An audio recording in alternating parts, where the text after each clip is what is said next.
जैसे राम है, कृष्ण है, नरसिंह रूप है, इस ढंग से आकर पृथ्वी पर राक्षसों का दमन करते हैं और ब्राह्मण गऊ संत पृथ्वी की हित के लिए कार्य करते हैं।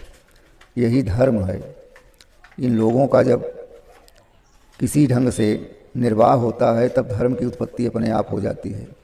धर्म के देवता हैं अच्युत। अच्युत भगवान का जो स्मरण करता है उसका धर्म स्थिर और मजबूत होता है।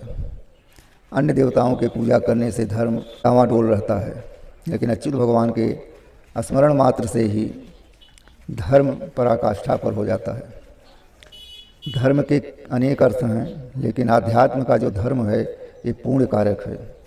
यदि हम आध्यात्मिक हैं, सनातनी हैं, सनातन धर्म के साथ आध्यात्म से जुड़े हुए हैं, तो हम ईश्वर को एक ही मानना चाहिए। ईश्वर एक ही है।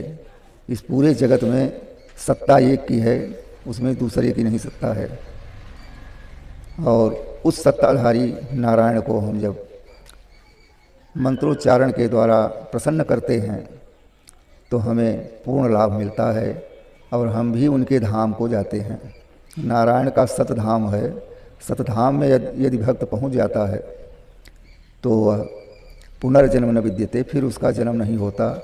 इस संसार के आवागमन से वो मुक्त हो जाता है।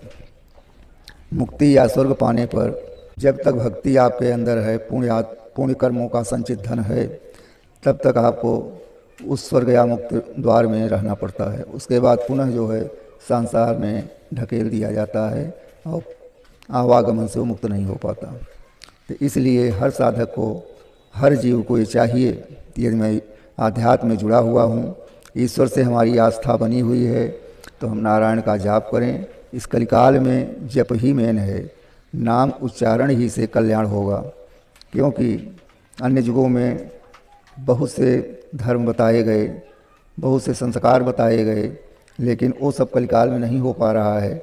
इसलिए वेद के द्वारा ये कथित है कि कलयुग में जितने जीव हैं इस धराधाम पर, वो केवल नारायण का जाप करें या ब्रह्म का जाप करें या हरि का जाप करें। सारे कर्म जो शुभ कर्म है वो नारायण को ही प्राप्त होते हैं। जय श्री नारायण।